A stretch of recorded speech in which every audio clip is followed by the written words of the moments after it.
is in the Azores. Anyway, there we are. There's two handouts in the chat box, but I don't suppose that's there for the recording. I'll get that emailed to you as well.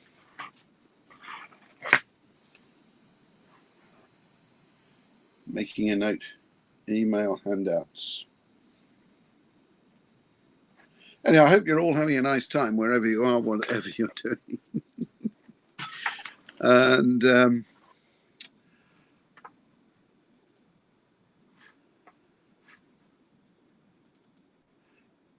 tonight is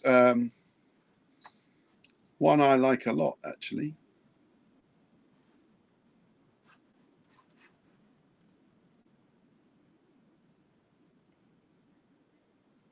And that's Catalonia.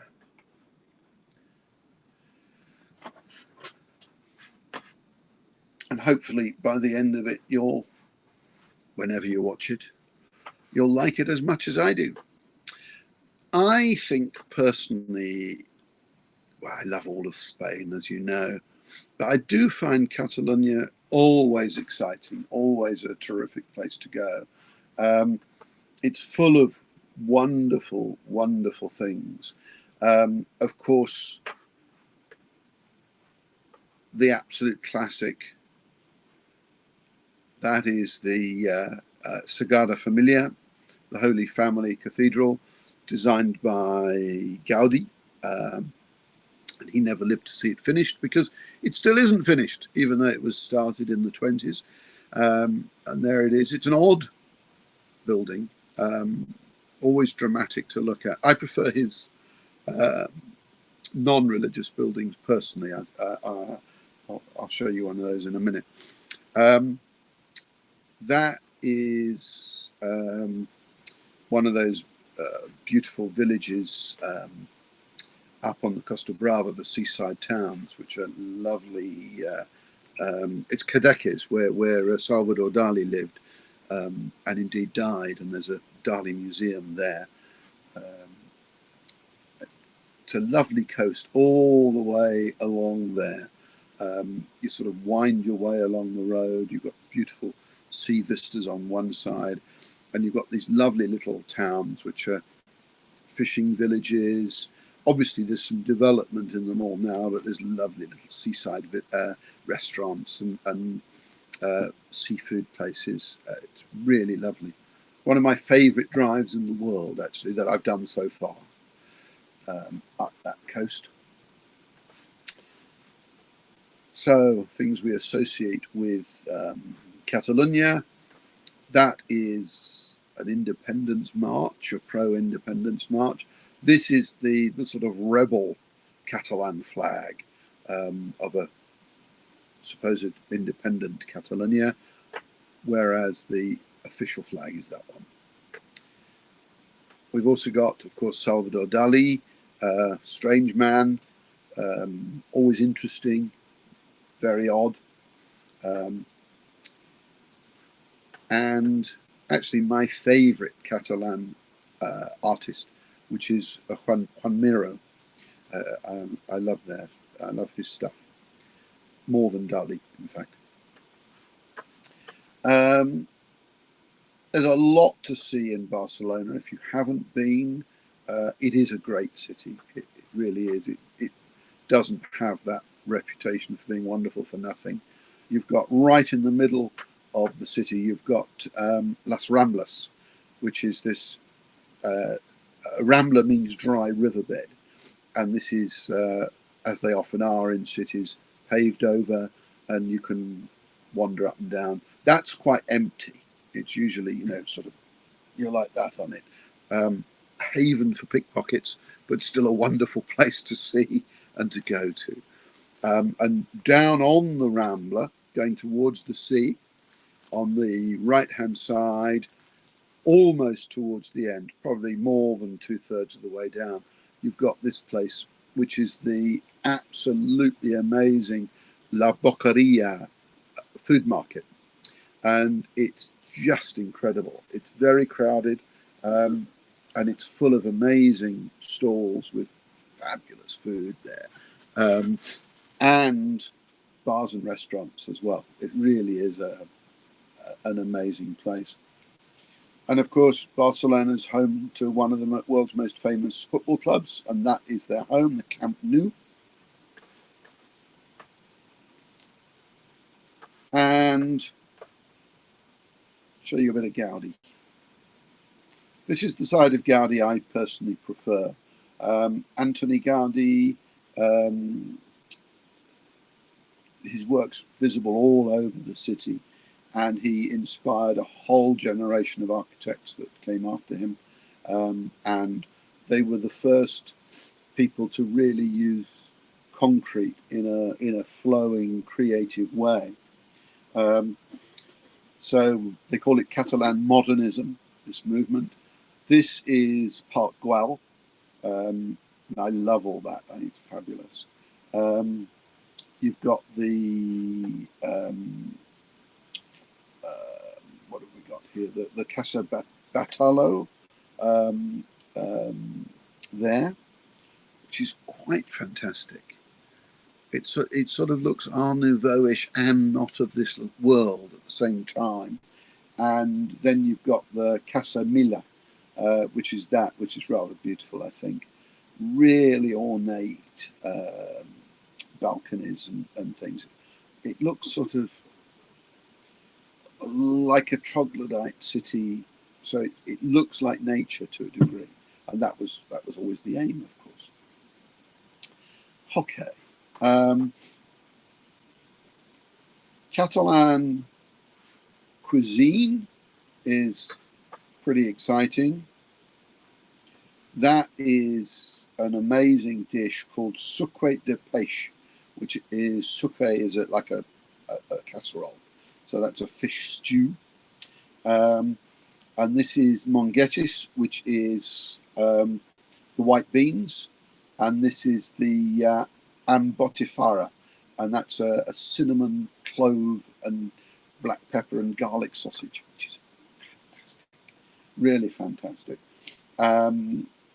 Esquishida is this salt cod dish. It's a bit like ceviche, but made with salt cod. So it's quite interesting and rather nice in its own way. Obviously, one of the most famous dishes in Catalonia is crema catalana. Very, very similar to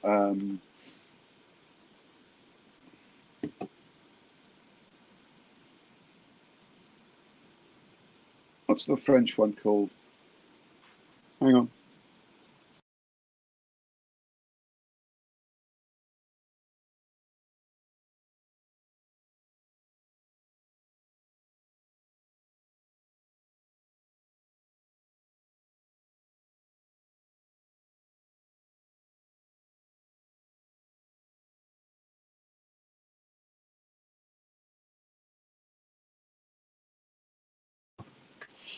Sorry, couldn't remember it. It's a creme brulee, really, but they're adamant it's different. Who knows how different it is? And this very simple dish, which looks very humble, but is wonderful. Makes a good breakfast as well as going with all sorts of other things. And it's just either pan con tomate or pa amb tomaquet, and that's what they call it in Catalonia. And I love it. Simple though it is, all you do is you take a piece of bread. I like to toast it, but it doesn't have to be toasted. And you grate, which sounds weird, but it's what you do. You grate tomato, and you add olive oil, some garlic, some salt to that mixture, and you just put it on the bread. And it is that simple, and it is rather wonderful. These things are rather wonderful too. I think the Spanish are rather go overboard in their, sorry, the Catalans go rather overboard in their love of them. They're called calçots, and I don't know whether they're a big spring onion or a small leek, but they love them, and they're particularly from Valls in the Penedès, which is somewhere we will be talking about later on. Okay, so here's Catalonia. So there it is. It's the top east-hand corner of Spain. It's one of the 17 autonomous regions of Spain, and it's the one with the most autonomy as well. It's got a different constitution, internal constitution, than all the others. All of the autonomous regions have differing levels of autonomy. It borders France and Andorra. Andorrans are also Catalan, but they're not in Catalonia, not in Spanish Catalonia. And the Roussillon area of France here, they are also Catalans there. Catalonia was historically bigger than it is currently. And it's bordered on the west side by Aragon and to the south by the Comunidad Valenciana. And it's a place that likes to think itself very separate from the rest of Spain. Well, how true that is, you know, I couldn't comment. I find it very Spanish, but there we are. I find it fascinating that Catalonia, the word derives from castles, just as Castilla does. So, you know, the two most important bits of Spain, their names, although they are superficially different, have exactly the same root. Wine-wise, it's an important part of Spain. There are 11 DOs in Catalonia, plus cava. Most cava is produced in Catalonia, but it's not all produced there. There are other parts of Spain that are allowed to produce it. I think Catalonian wine is very hard to pin down because you can make almost anything here, and they use an incredible array of grape varieties, both indigenous and international. So pretty much any style you can think of, Catalonia does, okay? Which makes it fun and makes it interesting. Okay.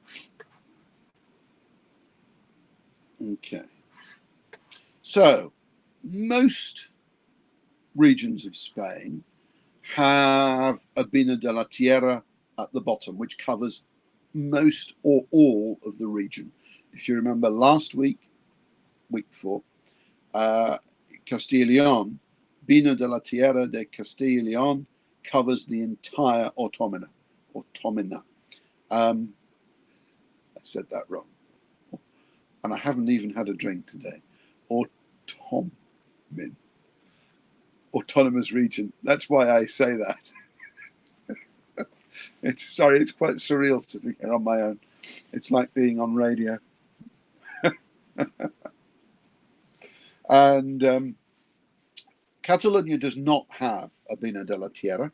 Instead, it has a DO, Catalonia, which covers most of the region, not all. It covers all the other DOs plus a bit more. So there is, so that's Catalonia, and that is the map of DO Catalonia. So you can see it covers all of these areas plus a little bit more as well. And it's roughly 50-50 red with a bit of rosé and white. And this is where you get the biggest array of grape varieties. Almost any grape variety is permitted in Catalonia, so they can make almost any style.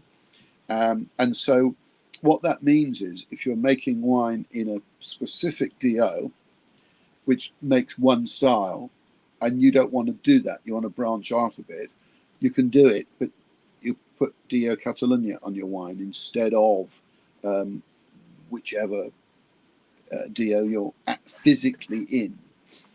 Okay. One of the great champions of Catalan wine and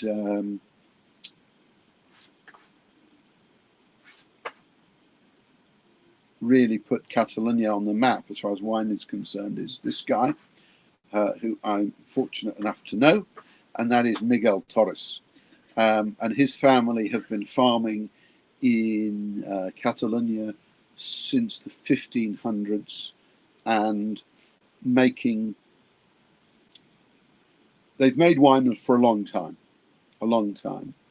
And his father ran this wine company that produced quite a lot of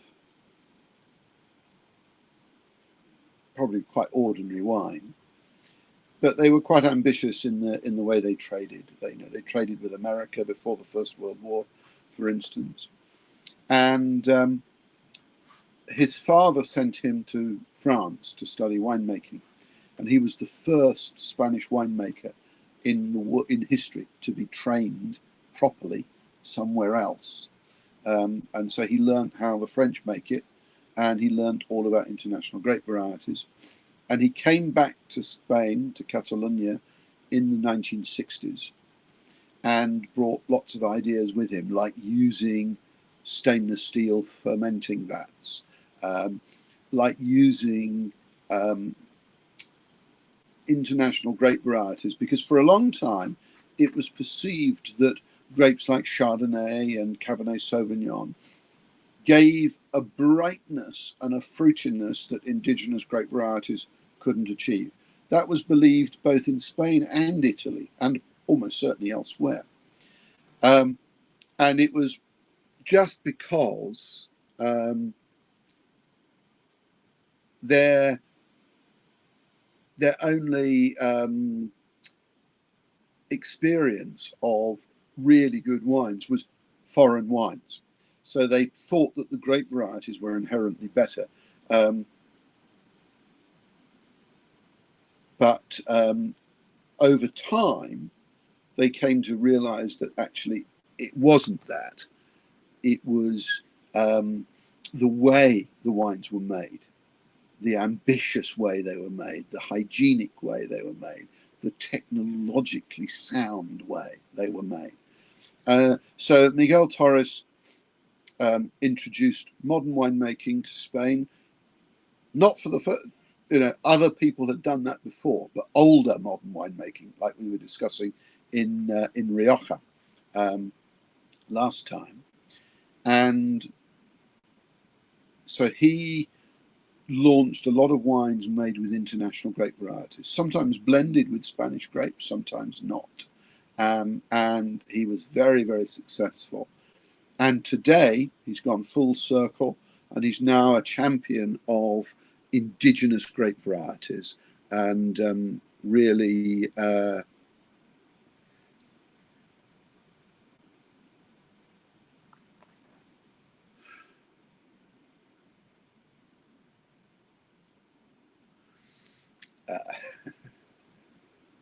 so he championed indigenous grape varieties, and now sort of 30-40 years later he's a big champion of indigenous grape varieties instead. And this is the nursery at Torres, where they have hundreds and hundreds of grape varieties from all over the world, but the biggest section of all is for indigenous Spanish grapes. And they also have a program, because they're a big company now and they have a lot of know-how, and what they've done is contacted farmers and growers all over Catalonia, asking them if they've got any grapes that they don't know the names of or the history of. And they've had hundreds and hundreds of farmers say yes. And so they've gone to examine these grapes, take cuttings, grown them in their nursery, and try and find out what they are and if they're any good for wine or not. And they've brought back from near extinction a good handful of grapes now that are doing really interesting things in Catalonia. So Miguel Torres has been an important man for over 40 years, doing completely different things. He's revitalized the wine industry one way and now revitalized it in another way. And in the middle of those two events, he revitalized the Chilean wine industry as well by introducing cold fermentation, stainless steel, hygienic winemaking, all of that. Okay, so very important people. And right in the middle of Barcelona, they've got this, very near the Sagrada Familia, they've got this wonderful wine bar, which is really good. It's not like normal bars in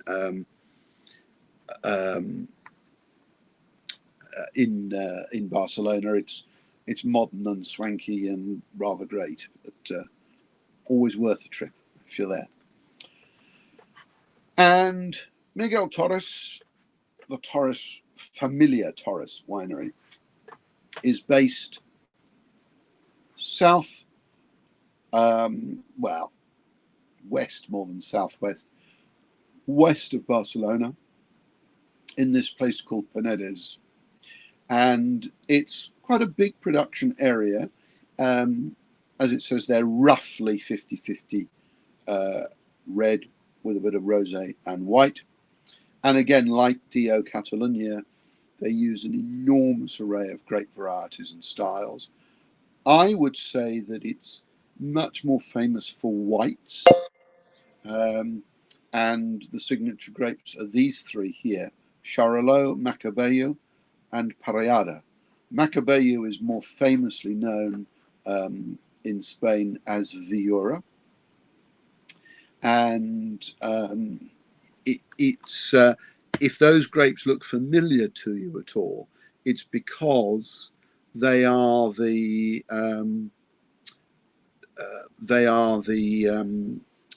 classic grapes for cava production. And Carver's home is really in Penedès, so there's quite a lot of cava production here as well as Penedès.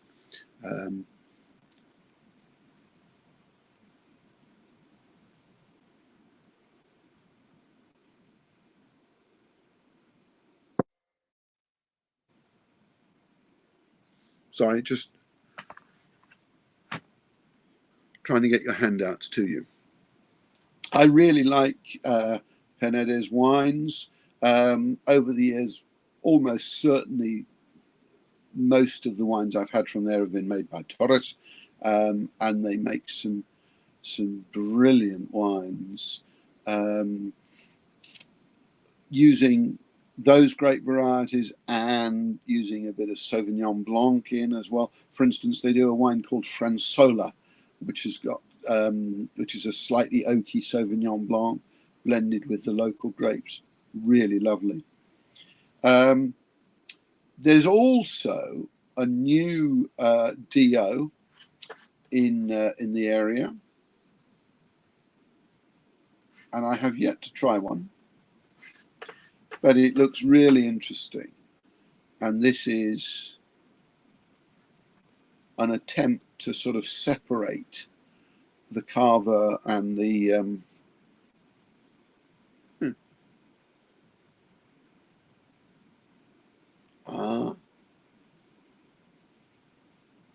okay. There's the handouts there. Classic Penedès is for top sparkling wines in the area.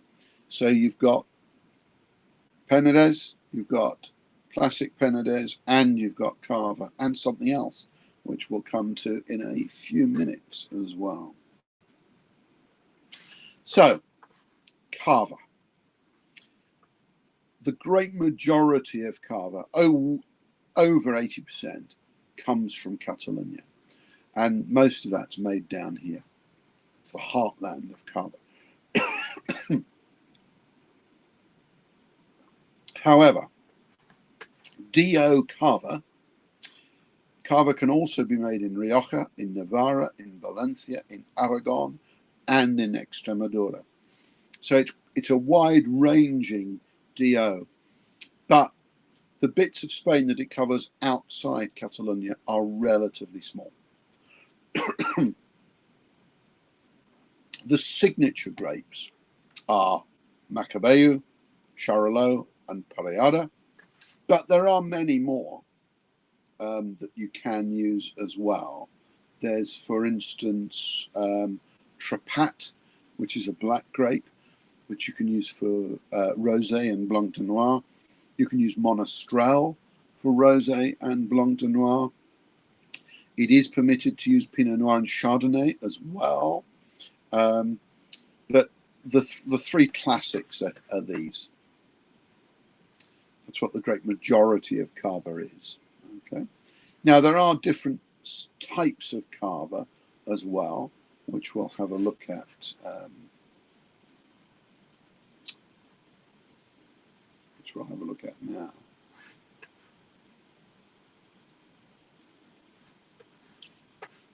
So, basic Cava just has to spend 9 months aging on the lees. Cava is all made by the traditional method, all of it. And it has to be, it's a requirement. Cava means cellar, really. And it was initially where the wines were aged, and the name caught on and was started to be used from the 70s onwards. Although these wines had been made to some degree since 1872, when the Reventos family, who owned Codognu, which is the biggest producer of Cava, made the first traditional method sparkling wine in the Penedès area. So Cava itself is aged for 9 months. Cava Reserva is aged for 15 months before disgorging. These are all minimums, remember, and all before disgorging, exactly the same as in Champagne. Gran Reserva is aged for a minimum of 30 months. And you've got Cava de Paraje Calificado. So these are specific vineyard wines, parcels, paraje. And these have to be aged for a minimum of 36 months. I've only had one sip of these. They're eye-wateringly expensive, but they can be really good. All of these can be really good, actually. I always get quite upset that Cava gets such a bad rap. I think the wines are incredibly good, or they can be anyway. If you're not up with Cava, if you're one of these people who thinks Cava is a dodgy, cheap product, well, I know why some people think that, but it's not true. And there's a lot of really, really good Cava out there, which you should try if you're of that opinion. And these are some of my favoured producers in Catalonia. Codognu, of course, the one that started it all. Still going strong, producing a huge range of wines.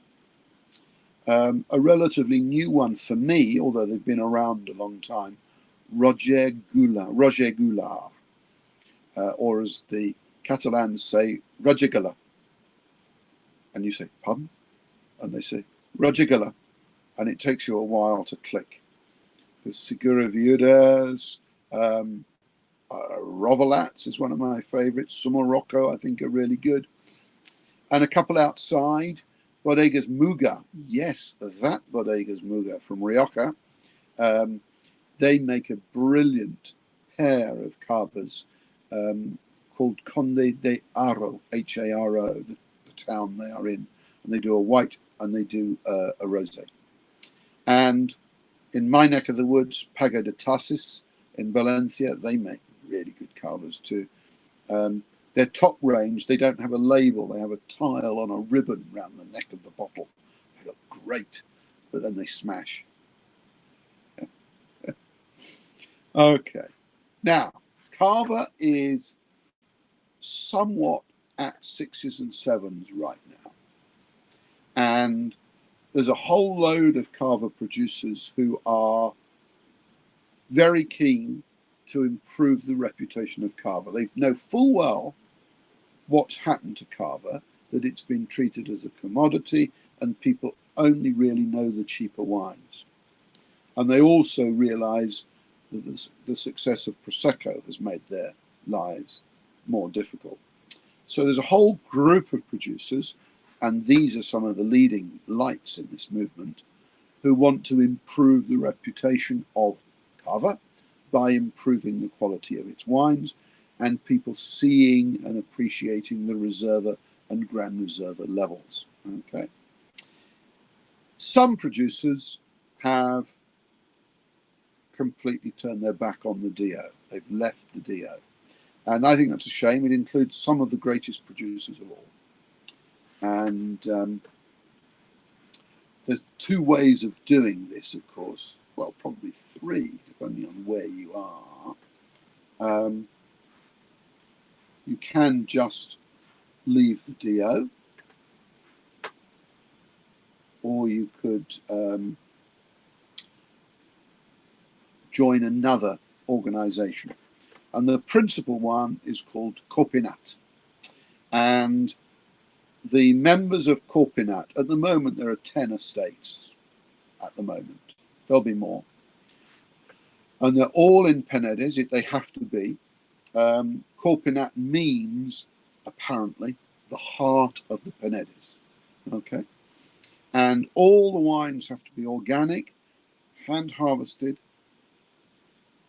They must have be made in their own winery and aged in their own cellars. Okay, so they've got to be proper estate wines. And all of these estates have left the Cava DO. And they are probably the two most prestigious Cava houses of them all.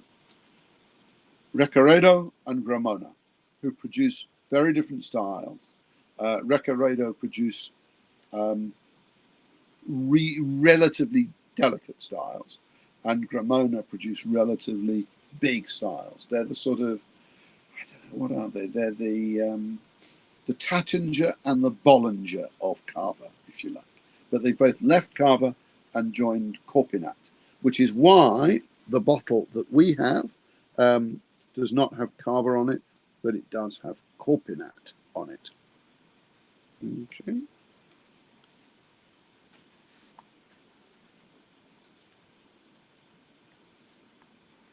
And then you've got these other producers as well, all of which are very impressive. Torreo is fantastic wines. And all of these are well worth trying. So see if you can give them a go at some point. The rules for Copinat are a bit more stringent than they are for Cava. It's got to be organic for a start. Recaredo is actually biodynamic. It's the first biodynamic producer of Spanish sparkling wines. Minimum is 18 months on the lees for the most basic. That's sort of what we've got. But there are categories that age for at least 30 months and 60 months as well. And they've got to be organic, as I said before. They've got to be harvested by hand. So those are within the rules. Okay. So let's taste our sparkler. So this is the 2017 Recaredo Thérèse Brut Nature Copinat. And that's one of the plough horses on the Copinat estate, on the Recaredo estate. It's a brilliant place. I'll show you some of they've got amazing cellars. And they do all of this by hand, all the remoage by hand, and all of that by hand as well, the dégorgement. It's really a fantastic, fantastic place. And they make great wines. Lovely colour, lovely sort of biscuity colour. As you know from the bottle, it's 57% Charolais, 37% Parellada, and 6% Macabeu. And remember, everything is done by hand on a small scale. It really is an artisan product. And gosh, that's nice. It's got a a density that perhaps you don't get in the sort of carvers most people are more familiar with. Got quite a lot of biscuity, almost dried fruit, but also ripe fruit coming through. You've got the apricots, the nectarines, a waft of apple, but you've also got, of course, quite citrusy notes in there, lime, bit of tangerine, a softer sort of orangey note there too. But there's also a sort of savoury note. There's something balsamic-y about it, and nutty as well, and smoky. Yeah, hazelnuts. Hazelnuts. A little waft of coffee and tea even, which is rather interesting. Gosh, does smell good. And not only biscuits, but some pastry, some strudel notes coming through. That sort of baked fruit, and then the pastry, and the cinnamon as well, a little touch of cinnamon. Perhaps that's what I was thinking of with the tea. Lovely.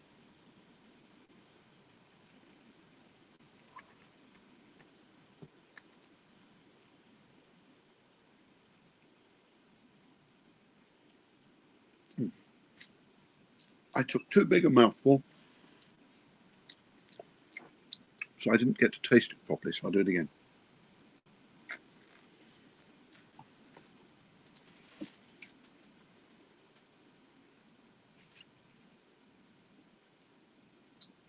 Pithy lemon, lemon zest, lemon rind.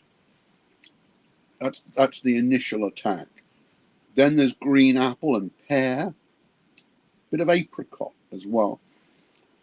Some of that little twist of orange comes through, but then you get the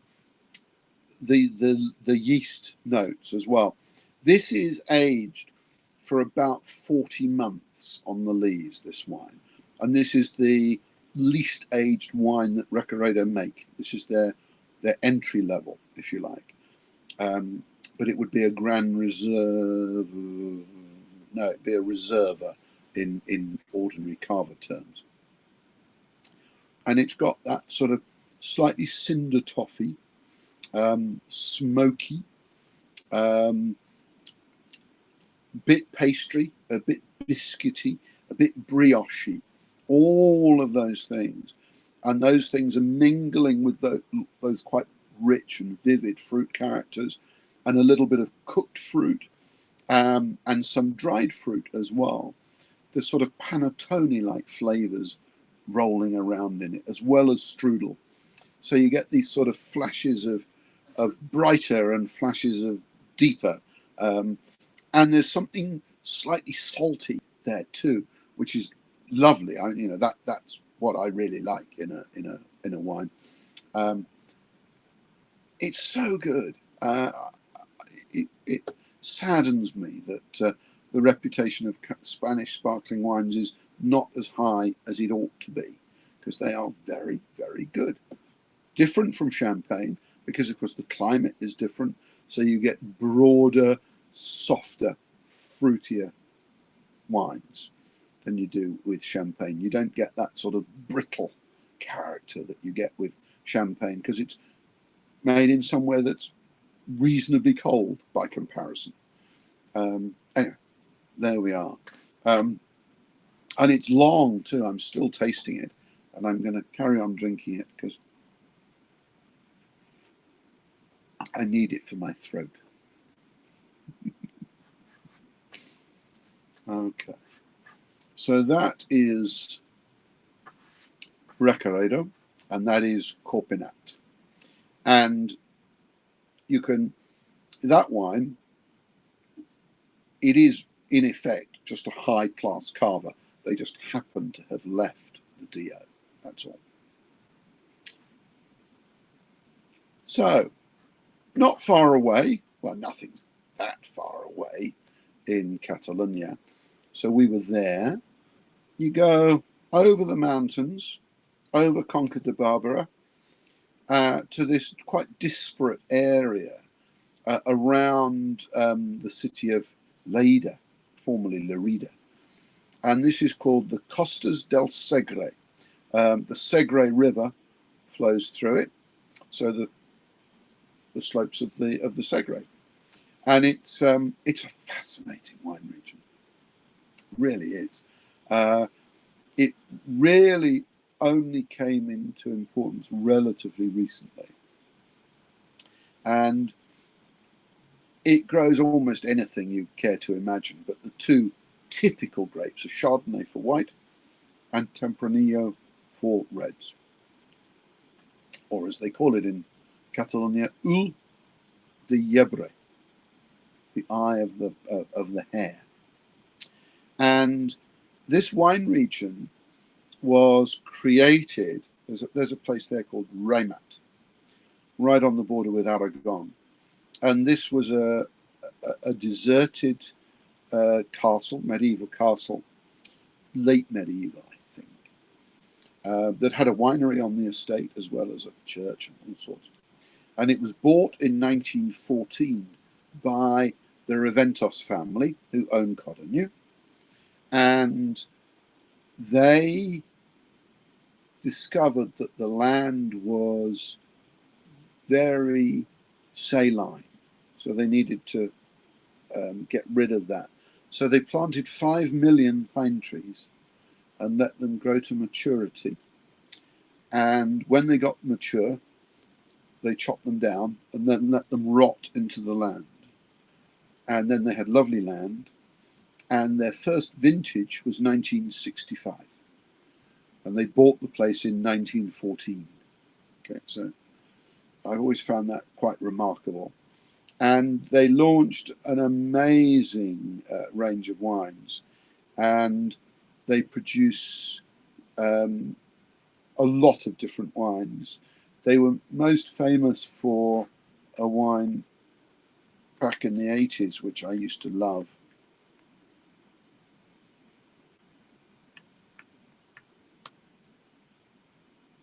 Mas Abadia. And that was a blend of Tempranillo and Cabernet Sauvignon and Merlot and stuff. And it was always wonderful, always wonderful. And so I used to like it, and then I used to sell it. And so Costas del Segre has always been on my radar. Ramat also makes some very good sparkling wines, which are also not in Cava anymore. And over the decades, other producers have joined them, and they still have this combination of indigenous and international grape varieties. One of the most interesting is Castel del Remy, but Servols and Thomas Cuisine and Castel Cus all produce, I think, really terrific wines. And if Costas del Segre is something you have not discovered yet, I would urge you to do so. There's a few more photographs for you. Okay. There's Ramat, and that was built in the 20s and 30s by one of Gaudi's pupils. So it's that concrete form. These, of course, are much, much older. And these are at a winery called Castel d'Oncus, which I mentioned before. And they're high up in the Pyrenees, foothills of the Pyrenees, but still the Pyrenees. And it's a relatively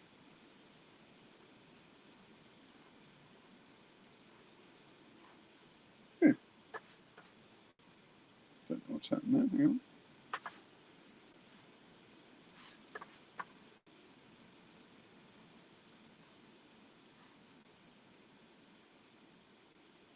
Weird. So that's the winery. No, it's not. There.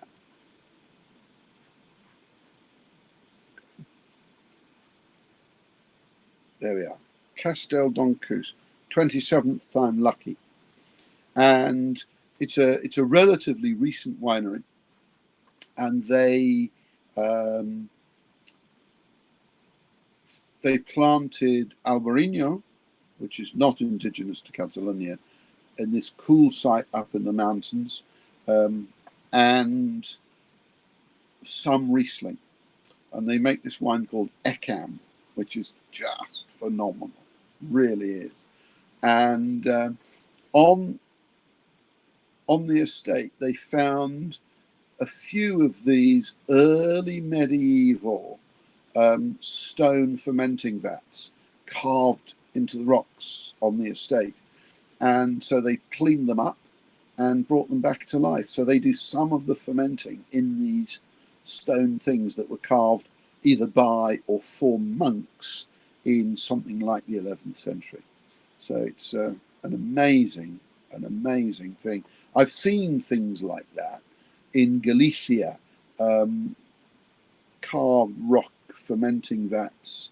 In that case, they were used by the Romans, but in this case, they're more recent, they say.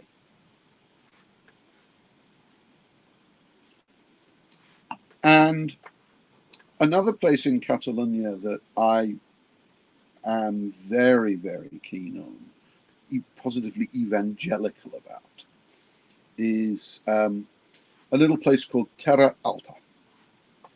And Terra Alta is in the southwest of Catalonia, and of course it means high land. And it is pretty high. The vineyards are between 350 meters above sea level and 1,000. Okay, over 500 meters is relatively unusual in Europe. Spain has more than its fair share of very high vineyards, which we talked about when we did Ribera del Duero and things like that. And Terra Alta is mainly red blends, and it's red blends that are based on Grenache. Grenache, as we discussed last week, comes from this part of Iberia and spread into Roussillon in France, and that's where the French got it, and they took it around the world, which is why it's called Grenache, even in Chile, where they speak Spanish. It's widely grown in this part of Spain, not just Catalonia. As was mentioned last week by one of our number, of course, the Sardinians claim it as their own as well. I'm personally of the opinion that it's Spanish, but hey-ho. Of course, the Catalans being the Catalans, they call Garnacha Tinta Garnacha with an X. Always put an X in if in doubt. Negra, okay? So the black Grenache. And so you'll get Garnacha, Carignana, which is Carignan, Monastrell, which is Mourvedre blends. So very similar blends to what you get in Languedoc-Roussillon and the Southern Rhone in France, but in Spanish. And they tend to be spicier, inkier, heavier, more alcoholic, much more herbal. They really taste of the landscape. And they can be really, really good wines. If you like, if you like the Chateau Neufs of this world, let alone, neighboring, we've got Monsant and Priorat right next door, really. So if you like all those styles, this is a very good value way in. And they're not always easy to buy in the UK, but Waitrose have La Fou, which are very, very good. All of those are brilliant, by the way. My favorite thing about Terra Alta is the whites. It's only a small part of what they do, but they do realize that it's sort of their emblematic style. and they make their whites out of Garnacha Blanca, or Garnacha Blanca in Catalan. And that, of course, is Grenache Blanc. And white Grenache, if you want to call it that, has become one of my favourite white wines, white grapes and white wine styles, because they're so beautifully textured. They're so lovely and herbal and waxy, savoury and so delicious, even though the acid is reasonably low. And I like generally high acid. But in that case, I make an exception. Here's a couple of shots, well, 3 actually, of the area for you to show you how beautiful and wild and rugged it is. It's a great, great part of the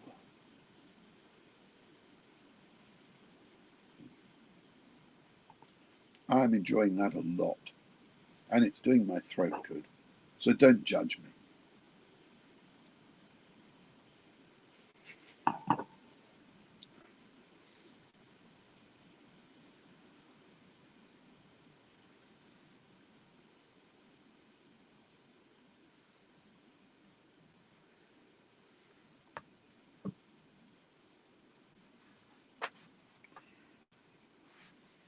Now, the next place I want to tell you about is really interesting. It's right on the border with, well, a bit of it. It's 50-50. One bit is on the Costa Brava, and one bit is right on the border with France, with Roussillon. So it goes smack up against Banyuls and Collioure, those 2 fascinating French wines, which are right on the coast of France and on the border with Spain. So you just drive over the border from Cadiz, and you come to Banyuls, which is such a pretty place. But then that whole coast is very, very pretty. And I really like Empordà. When I was young, the wines were called Ampordán, which is the Spanish, the Castilian for it. But now they are decidedly Empordà, and they make wines which very unlike what you normally see from Spain, I think. They make all colours. The reds are principally, but by no means exclusively, blends of Garnacha and Samso, which is one of the Spanish words for Carignan. Okay, so these are sort of spicy but soft blends, not entirely unlike the blends you get over the border in Roussillon as well. Lovely whites made from Garnacha Blanca and also Garnacha Roja, which is the Gris, Garnacha Gris, the pink-skinned one. There's also quite a lot of sparkling up here, including some cava production. So outside the DO Empordà, but there are some pétillant wines in the Empordà DO. And there's also quite a lot of white wines here made from Picapol. I understand that Picapol is not Picpoul, but you could have fooled me. It had a sort of, the few I've had a sort of Picpoul-like feel to them, but perhaps that's why it was called that, who knows. These are quite hard wines to find in the UK, so take a note of that list. You've got it on the handouts. Use your magnifying glass to read them and Google them, and if you're interested, you'll definitely find something somewhere. It's a beautiful part of the world. So the vineyards, of course, are mainly on southern slopes, because all the way down. You're coming down from the Pyrenees, and so you've got lovely southeast-facing slopes, so plenty of sunshine. And in a typical Catalan style, they are very, very go-getting here, and there's lots of people who are experimenting with what people call amphora, which is, sort of clay fermenting vats, and all sorts of different shape of fermenting vats. And so you've got quite a diverse range of styles. I would say, broadly speaking, they're quite elegant wines. The acidities are quite high. They're mountain wines, but they're not the sort of big, mineral, earthy, chunky wines like Terra Alta. They are more delicate. Not delicate, but more delicate. That is Girona, city slap bang, basically in the middle of, that's Girona. That's one of the airports that serves Barcelona. Look how far that is. And I really like Girona. It's a really lovely city.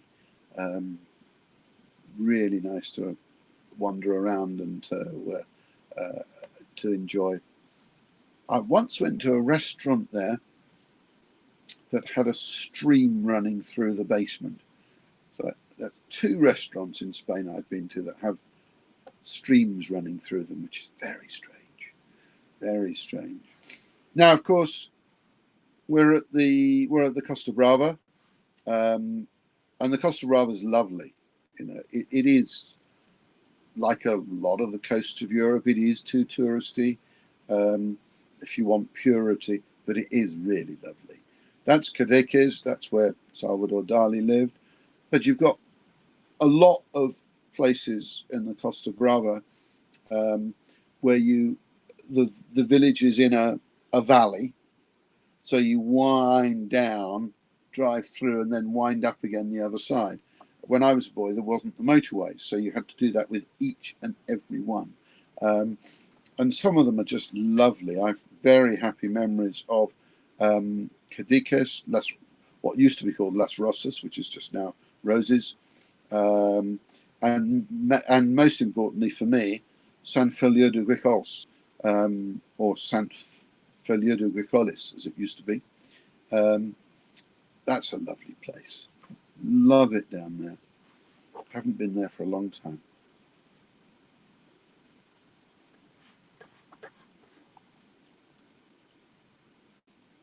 So now we're getting a bit more serious. And we've got Montsant. Montsant is, I think, an incredibly underrated, underappreciated wine region of Spain. They make all 3 colours, but it's mainly red wine country. It's very rugged countryside. It's very beautiful. It's sparsely populated. And until recently, it was really just a land of cooperatives. Nothing wrong with that, of course, either. But there's been a bit of branching out, people realizing that perhaps their grapes are rather special and they don't need to just sell them to the cooperative. And what they do is specialize in Garnacha-based blends, very often with Samso, which is Carignan, as we've already discussed. So you might see that written as Carignana. And the blends are sometimes the other way around as well. And sometimes you'll get other things in there too. So mainly red, a little white, a little rosé. Very good, by the way. And as you can see from the map, Montsant is the red place. And it almost entirely surrounds the yellow place. And the yellow place is more famous. The yellow place is Priorat. There we are. So Montsant is the violet, and it almost entirely, just except from here, surrounds Priorat, which I always think, there, I drew this map, it looks like a bird of prey on a perch, doesn't it, Priorat? And Priorat is, of course, much more famous. We'll discuss that in a little while. But that's where Montsant is. And it's on the same mountains as Priorat. And it's on often the same soils, which is called licorella, which is this decayed slate. So it's sort of crumbly slate. So the roots can really get through it. But there's no real organic matter. It's very active. It warms up quickly. It retains that heat. So you get these very ripe mineral wines that often have a sort of crushed slate flavour. Now, I've licked a lot of slate in my life, so I know what slate tastes like. Some of you may not have tasted as much slate as me. I don't know whether that makes you lucky or not. But anyway, there we are. I love Montsant, so let's taste ours. And this is a great wine. It's made by a couple of guys who make wine in Falset. I'll show you where that is. My eyes are going. My eyes are going. There's Falset. Lovely little town. It's got just about the only hotel in the area, which is like going back in time to the 60s. It's got a social club and the hotel's the only cafe as well. It's great. I love it there. And this is one of their vineyards. And, you know, you really get a feel for the terrain, don't you? So this is a little sun trap here. Quite amazing. And these two guys, neither of them were in the wine trade, but they got interested in it. They were from here, and they managed to, one of them inherited some land, another one managed to buy some, and they obviously served an apprentice first. They worked for other people first, but they managed to buy old vines, 70, 80, 90-year-old vines. And they produce a small range of really, really interesting little wines, which I think show what this place can do. And they've got a new winery now as well, Mas den Come. Mas is the same word as ma in French, which means farmhouse. And they're great as well. And with this wine, it's a blend of 65% Samso, which is Carignan or Carignana, or Mazuelo. It's got three names in Spanish. And 35% Garnacha Peluda, which is a slightly different strain of Garnacha or Grenache. And it's got sort of hairy underside to the leaves. And so it's called the hairy Grenache. So it's slightly different, but only slightly. And it's grown in, this is not grown in the slaty soil. This is grown in granitic sand. You can see that in the photograph, actually. It's a lighter color. If it was the slaty licorella, it would be darker. So this is granitic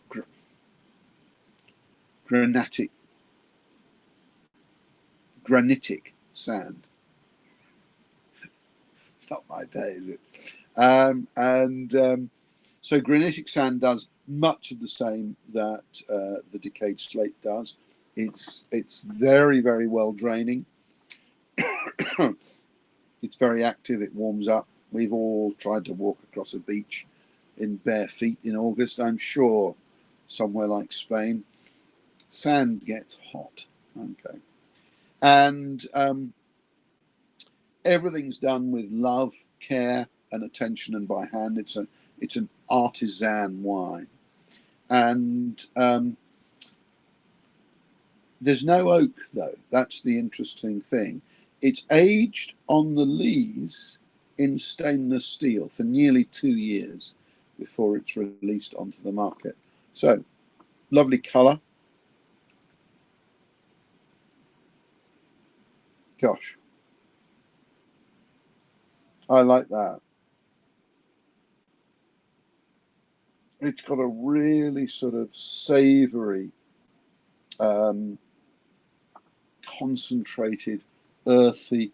By the way, suc de suelo means juice of granite. So that's how they perceive this wine. It's like granite in liquid form. And I sort of know what they mean. It's got that sort of brooding, mineral, rocky sort of style. Oh, I like that. There's a blackness to it, isn't there? At its heart, there's a sort of balsamic, dried plums, dried raspberries, dried cherries. Oh.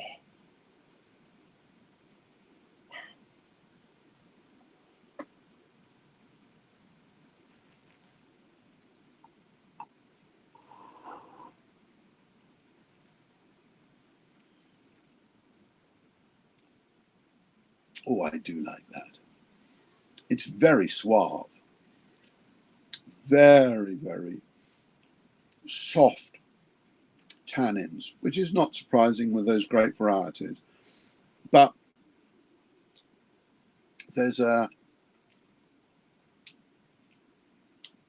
really mineral, savoury, salty, herbal as well. You've got rosemary and thyme, lavender going on in there. And you've got fresh fruit, and you've got dried fruit, and you've got cooked fruit, and you've got black fruit, and you've got red fruit. And it's sort of juicy but serious all at the same time. And I love that minerality. I love that saltiness and that balsamic quality as well. And those three things are sort of chasing each other. And then the fruit rolls over them all on your senses. Really, that's a very me wine. You can probably tell by my enthusiasm. I think that's a terrific wine. Take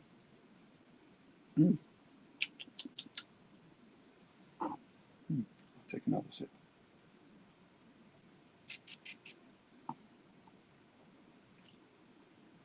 Lovely. Well, I hope you all like that when you come to try it. And I think that's a very good example of what Monsanto can do. And I think the wines should be more widely appreciated than they are. Here's a few other producers for you and a couple more photographs of Monsanto. So, as I put there, they're rich, powerful blends, as we see there, but they tend to be lighter than Priorat. That's a very dangerous generalization. I wrote it, but it's sort of broadly true, but there's lots of exceptions as well. So there you are. There's the Cella Comunica. I love them as well. Cella Jaune d'Anguera. Very similar story to that one. Really lovely wines. All of these are good. Acoustic Cella spring to mind. Probably the most famous is Cella de Capsanis, but they're also by far and away the most expensive. And I'm not convinced they're the best. But they're good wines. Very good wines. There's also another one that I would highly recommend called Blau, which is owned by Juan Gil, who's based in Jumilla, more of which the week after next.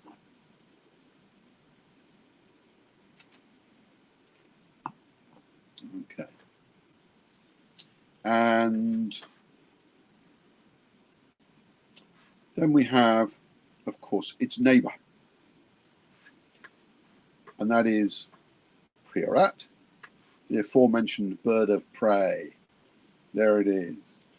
And Priorat is one of only 2 DOCA regions in Spain.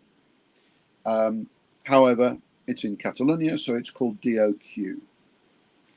There are rumours that Penedès is pushing to be DOQ as well, which I find interesting because I don't see a specific style from there. But hey, who knows? Priorat is one of the great wine regions of the world.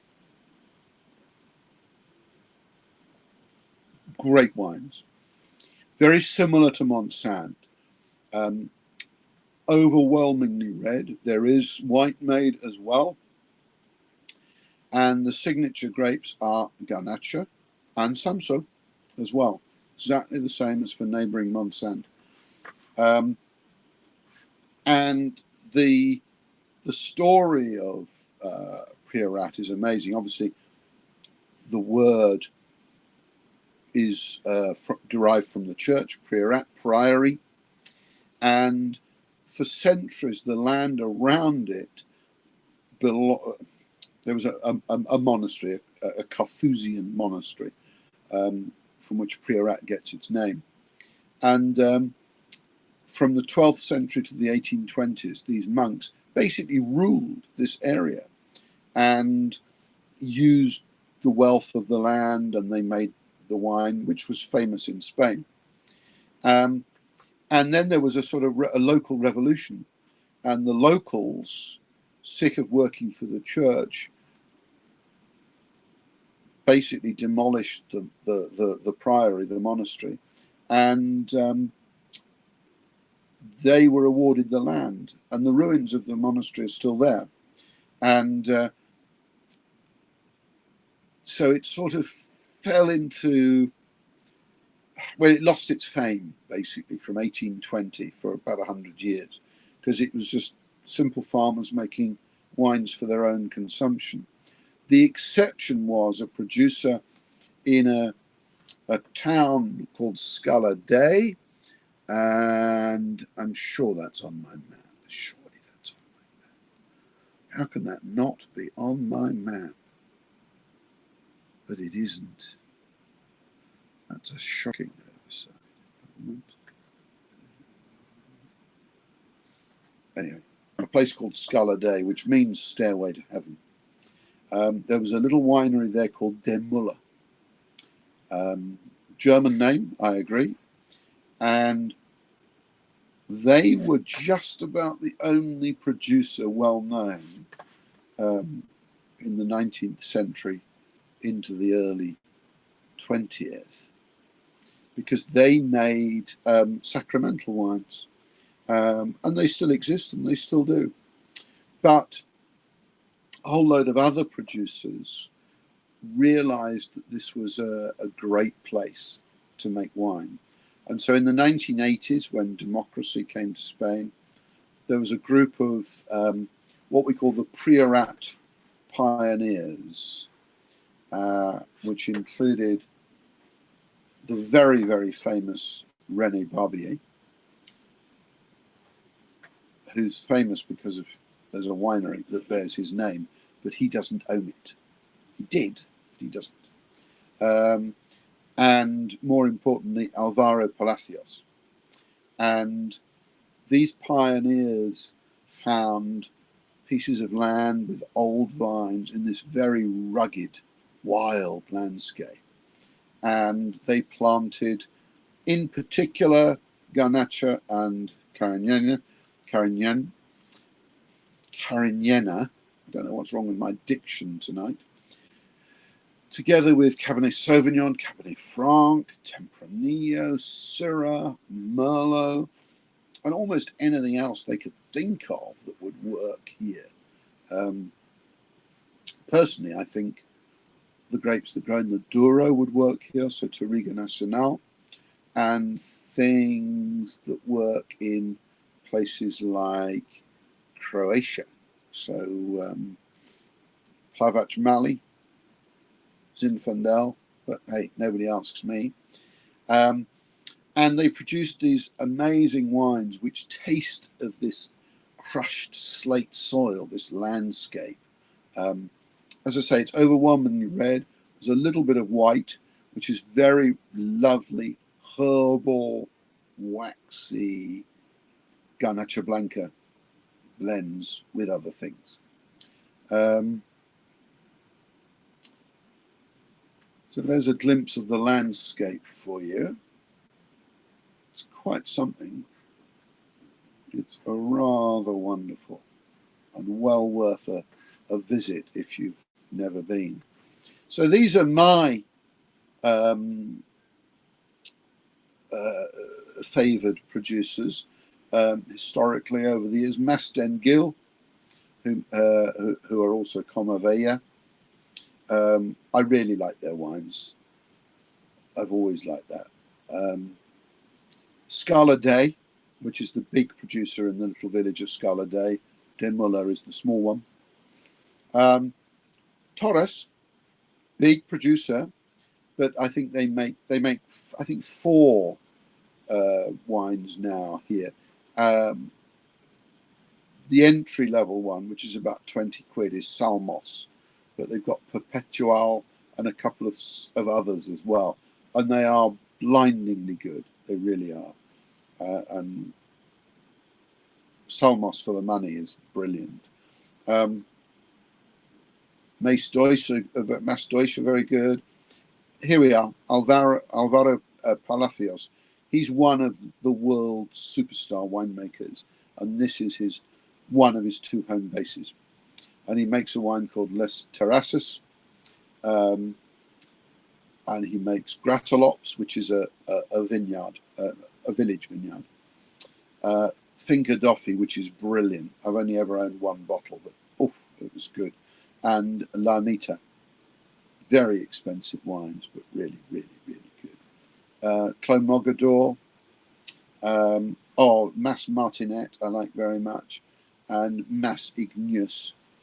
And a new one I've discovered, which is the smallest winery in Priorat. They make 9,000 bottles. Clos 93, really, really good wines. Slightly more pure in style, but really lovely. Priorat, just in case you haven't been, you should go.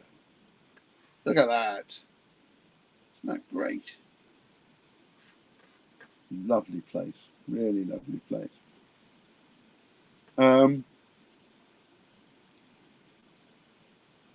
And nearby, you've got Tarragona. And Tarragona is often overlooked because people go to Barcelona all the time. Tarragona is lovely. They are that Roman amphitheatre right on the seashore. There's the city square. It's wonderful.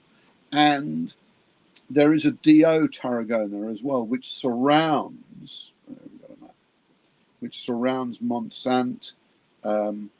There it is. It's this big purple blob here. So you've got similar wines to the mountain wines of Terra Alta, Montsant and Priorat, but also lighter, fresher styles. Lots of good drinking in Tarragona. We don't often get them in the UK market, which is a shame. But also quite a lot of wines that appear to be fortified but aren't.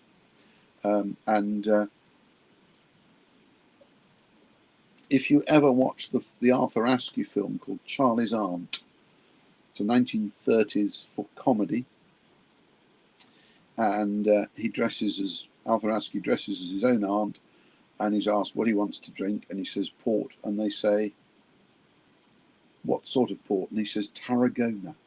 There we are. So in the past, people drank those wines, but they thought they were sort of port-like wines. Now, that only scratches the surface of Catalonia. There are other things here. There are other DOs. And here's 3 of them for you. On the coast above Barcelona, and it includes the town of Mataro. And Mataro is one of the names for Mourvedre. Mourvedre is called Mourvedre in France. It's called Mataro in most of the New World, and it's called Monastrell in Spain. Okay, and Monastrell is the old name for Sagunto, and Sagunto is down the coast in the Comunidad Valenciana, and it comes from Murivetras, which was the Visigothic name, because if you go down there, there's these amazing Roman fortifications on the hills around Sagunto. So it's called the Old Walls. And that probably became Mourvedre, Murivetras. There you are. You heard it here first, possibly. Pla des Barges, lots of things happening here, but again, Picapol is the key white grape here, and white wines are the sort of focus, even though they make everything. We don't see those wines very often. Conca de Barbara, intriguing place, very mountainous. You know, in its southern end, it's very like Montsant and Priorat, as indeed is Costas del Segre. So it's very mixed production here, but it's home to a grape called Trepat, which I've mentioned before, which is widely used to make rosé cava, and doesn't really get a look in anywhere else. Almost certainly the most sort of prestigious wine from Conca de Barbara is one of the most brilliant wines I've ever had. And that is, again, made by Torres. And I think this is their best wine. And it's called Grans Mirais, and it's a single vineyard wine in very Priorati land. So it's in the Licorea. It's right in the southern end. Torres do have vineyards and a winery in Priorat, but this long predates that. And it's a Garnacha, Monastrell, Carignana, a blend with a couple of these very obscure ancient Catalan grapes called Querol and Garro thrown in as well. It's very good. It's very good. It's also very expensive, but there we are. Such is a life.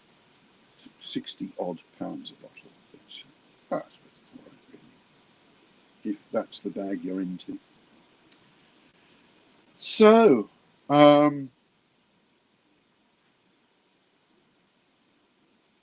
I've done.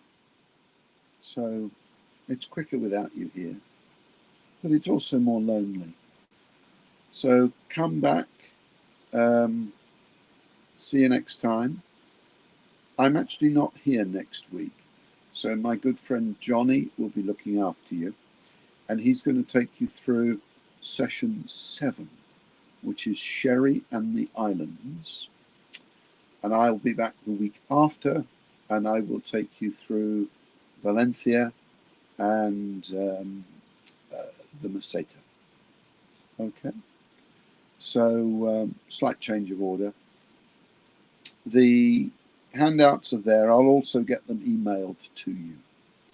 So I hope you watch this and enjoy it, and I will see you in 2 weeks' time, but Johnny will be here for you next week. Okay. Good night, one and all. I hope the Azores were good, by the way.